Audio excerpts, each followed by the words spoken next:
அதிமுகவில் பிரிந்தவர்கள் மீண்டும் இணைய வேண்டும் என்ற கருத்தை முன்னாள் அமைச்சர் செங்கோட்டையன் செய்தியாளர்கள் சந்திப்பில் வலியுறுத்தியிருக்கக்கூடிய நிலையில் இதுகுறித்து காங்கிரஸ் மாநில தலைவர் செல்வ பெருந்தகை பேட்டியளித்திருக்கிறார். அதனை பார்க்கலாம். பாஜக அதிமுக கூட்டணிக்கு தமிழ்நாடு மக்கள் கெடு கொடுத்துட்டாங்க. அதனால இதையெல்லாம் பார்த்துட்டு இருக்க டிடிவி தினகரன் வெளியில வந்துட்டாரு. தமிழ்நாட்டு மக்கள் அந்த கூட்டணிக்கு கெடு கொடுத்துருக்கிறதுனால இன்னைக்கு செங்கோட்டையன் பேசியிருக்காரு. ஓபிஎஸ் வெளியில வந்துட்டாரு. இன்னும் யார் யார் வெளியே வர போறாங்கன்னு தெரியல. அது மூழ்கின்ற கப்பல், அந்த கப்பலில் ஏறினால் முழுகி விடுவோம் என்று ஒவ்வொருவராக ஒரு காரணங்களை சொல்லி வெளியே வருகிறார்கள். தமிழ்நாட்டு மக்கள் ஒருபோதும் பாஜக அதிமுக கூட்டணியை ஏற்க மாட்டார்கள். இது யதார்த்தமான உண்மை. அதிமுக பாஜக கூட்டணி மூழ்கும் கப்பல் என்ற ஒரு கருத்தை செல்வ பெருந்தகை தெரிவித்திருக்கிறார். முன்னதாக செய்தியாளர்கள் சந்திப்பில் பேசிய அதிமுக முன்னாள் அமைச்சர் செங்கோட்டையன் அதிமுகவிலிருந்து பிரிந்து சென்றவர்கள் ஒன்றிணைய வேண்டும் என்று குறிப்பிட்டு பேசியிருந்தார். அதேபோன்று அதற்கான ஒருங்கிணைப்பு பணிகளை 10 நாட்களுக்குள்ளாக எடப்பாடி பழனிசாமி தலைமையிலான அதிமுக மேற்கொள்ள வேண்டும் என்றும், அப்படி மேற்கொள்ளாத பட்சத்தில் அந்த கருத்தோடு ஒத்திருக்கக்கூடியவர்களை ஒன்று திரட்டி அந்த முயற்சியை தானே மேற்கொள்வேன் என்றும் செங்கோட்டையன் கூறியிருக்கிறார். நம்முடைய வெற்றி என்பதை இலக்கை எட்டுவதற்கு மக்கள் நினைத்துக் கொண்டிருக்கிறார் ஆட்சி மாற்றங்கள் தேவை என்று. அப்படி ஆட்சி மாற்றங்கள் தேவை என்கிற போது வெளியே சென்றவர்கள் ஒன்றிணைக்கப்பட வேண்டும். அமைதியாக இருக்கின்றவர்களை நம் கழகத்திலே அவளை கொண்டு வந்து இதுகுறித்து பேசுவதற்காக திமுகவை சேர்ந்த திரு அன்வர் ராஜா நம்மிடையே இணைகிறார். அவரிடம் பேசலாம். வணக்கம் திரு அன்வர் ராஜா சார். வணக்கம். அதிமுகவிலிருந்து பிரிந்தவர்கள் இணைந்தால்தான் தேர்தலில் வெற்றி பெற முடியும் அப்படின்னு செங்கோட்டையன் ஒரு கருத்தை முன்வைத்திருக்கிறார். அந்த சாத்திய கூறுகள் அப்படிங்கிறது அதிமுகவில் எப்படி இருக்கிறது? இந்த கருத்து அப்படிங்கிறது ஏற்றுக்கொள்ளப்படுமா? இதை எப்படி பார்க்கிறீங்க? இல்ல, செங்கோட்டையன் வைத்திருக்கிற கருத்தின்படி அதிமுக பிரிந்திருக்கிறவர்கள் ஒன்று சேர்ந்தால் அதிமுக இப்போது இருப்பதை விட கொஞ்சம் பலம் பெறும், அவ்வளவுதான். அப்படி ஒன்று சேர்ந்து விட்டாலே அதிமுக வெற்றி பெறும் என்று சொல்ல முடியாது. ஏற்கனவே இவர்கள் எல்லாம் ஒற்றுமையாகத்தான் இருந்தார்கள். அப்படி இருந்தபோது 2021 வெற்றி பெற முடியவில்லை. 2021 இவர்கள் பிரிந்தவர்கள் எல்லாம் ஒன்றாக இருந்தார்கள். இவர்களோடு பிஜேபி இருந்தது, இவர்களோடு தேமுதிக இருந்தது, பாட்டாளி மக்கள் கட்சி இருந்தது, சின்ன சின்ன கட்சிகள் எல்லாம் இருந்தன.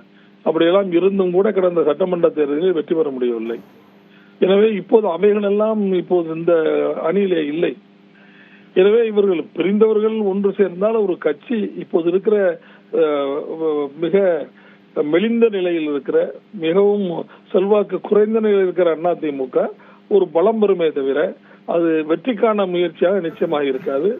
இன்றைக்கு இருக்கிற திராவிட முன்னேற்ற கழகத்தினுடைய மிகப்பெரிய உயரத்தை அதிமுகவால் தொடவே முடியாது.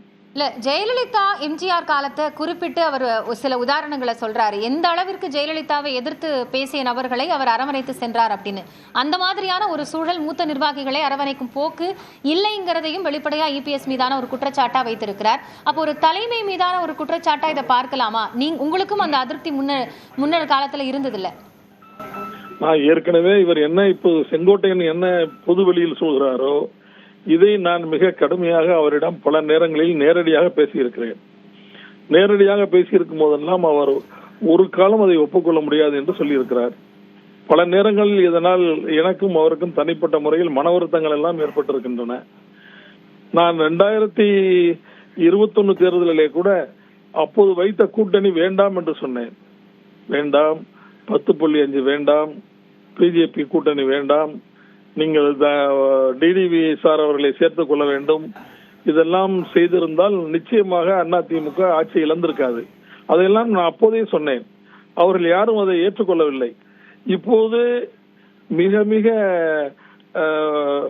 தொய்வாக இருக்கின்ற அதிமுகவை தூக்கி நிறுத்துவதற்கு இது பயன்படுமே தவிர அப்படியே எல்லோரும் ஒன்று சேர்ந்தாலும், எடப்பாடியின் தலைமையில் எல்லோரும் பிரிந்தவர்கள் எல்லாம் ஒன்று சேர்ந்தாலும் பலம் இழந்திருக்கிற அதிமுக கொஞ்சம் பலம் பெறுமே தவிர அதிமுக இப்போது இன்னைக்கு இருக்கின்ற சூழ்நிலையில் திராவிட முன்னேற்ற கழகத்தை அவர்களால் வெற்றி பெறவே முடியாது.